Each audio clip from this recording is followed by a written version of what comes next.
Today we changed the gearbox oil on a Ferrari 308.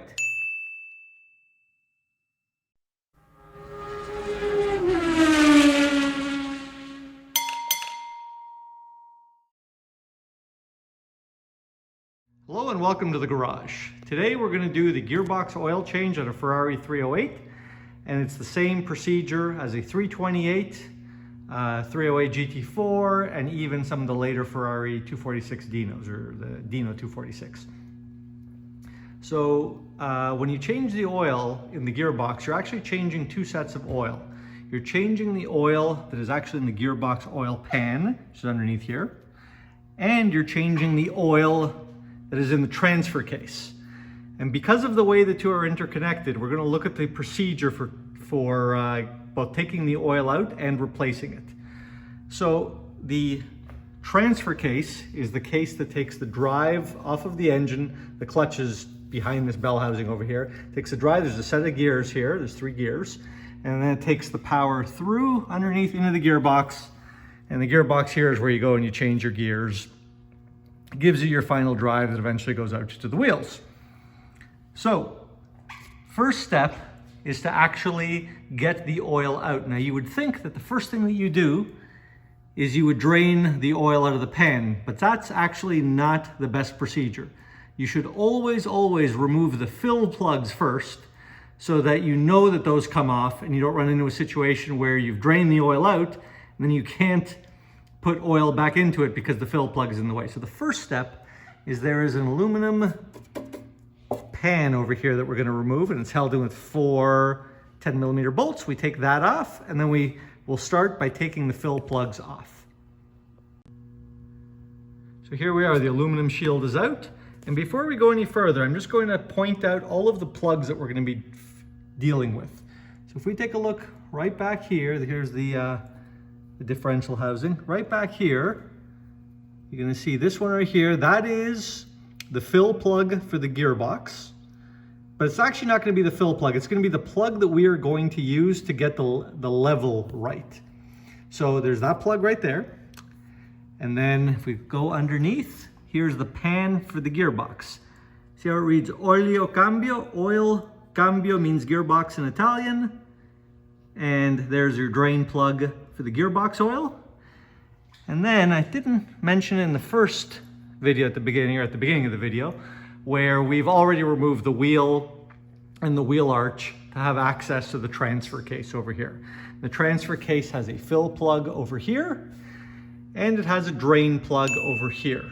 So the procedure that we're going to follow is we're going to first loosen the 2 fill plugs, as we discussed before.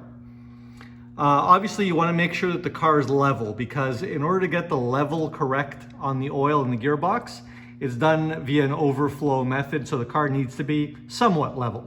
So you can't do this, for example, jacking up the back of the car and the car's sitting on an angle. But we will remove that top plug over here, and then working our way underneath, we're going to remove that plug over there.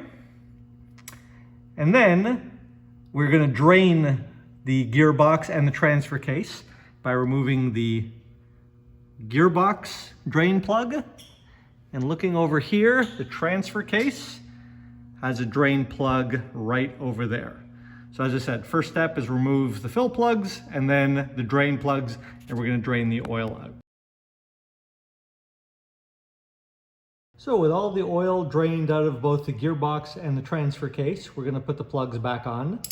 Now, this plug's been put back on, has a fresh copper washer on it. And stay tuned till the end of the video where I'll show you a trick that you can use, an old machinist trick you can use to reuse these copper washers if you have to. But in this particular case, it's a brand new copper washer. And because the oil that's on the threads and on the base of it can affect the torque dramatically, this isn't a good situation to use a torque wrench. So what you do is just put the wrench on it, you tighten it till it sets. So there it's touching, and just a little bit more. And that's it. It's aluminum thread. That's all that's necessary to make the seal. And this is, we haven't discussed it before, but this is a 12mm hex head over here. And over on the transfer case, it's a 19mm regular spanner And that's also a magnetic drain plug, which should be cleaned out. So now it's time to fill the system. So as we've discussed, we have to fill both the gearbox and we need to fill transfer case. So both drain plugs are in, and the fill plug has been removed over here and going over to the gearbox. There it is. There's the gearbox. They call it a fill plug, but in this case we're going to use it as the level plug, if you want to call it. So the vehicle's sitting level, and quite simply the two are joined together, the gearbox and the transfer case. So what we will do is we will fill oil to the transfer case. It'll find its way across. It'll self-level at the transfer case, the correct level, and then it'll work its way over into the gearbox, filling the gearbox the correct level, and when the oil just starts dribbling out, that's your correct level. So you're just going to put oil in until it's just at the right level. So now let's go to the process of putting some oil on this thing. And now it's time to put oil in. As you can see, we have a little setup over here where we have a funnel, rubber hose, and it goes to the top of the transfer case. And then comes down to the decision as to which oil to put in. Some people are pretty passionate about what oil to use. In my particular case, I've tried a whole bunch of different oils. And on the early Ferrari gearboxes, the Redline MTL is actually a noticeable improvement over any other type of oil. It works extremely well in this application, and certainly something that I would recommend to anyone that has either an old Dino or a Ferrari. So we're going to put 4.5 bottles in, and again, we're going to keep filling oil until it overflows. We have an oil pan to catch the oil under the gearbox, and we'll just keep filling till it overflows.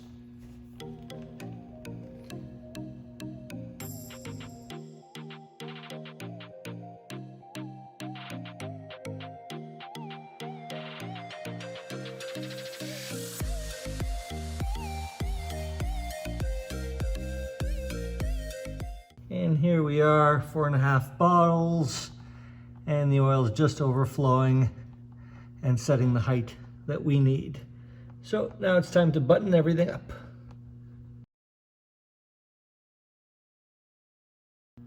So with all the oil filled up, we have the wheel liner back in, ready to put the wheel on, and this job is done. As I said before, stick around and we're going to look at a trick for reusing copper crush washers if necessary. But again, thanks for visiting, and please like and subscribe. Earlier in the video, I told you that I would show you a trick that would allow you to reuse a copper crush washer if you don't happen to have a new one available. So this is an old machinist trick, and it involves using a propane torch to re-anneal the washer. So what I have here is I have a little metal hook on my vise here, just made of a piece of wire. Hang that there. I'm going to grab a blowtorch. Heat this up, and what you want to do is you want to heat it to the point where it's cherry red. Just keep getting heat on it nice and progressively.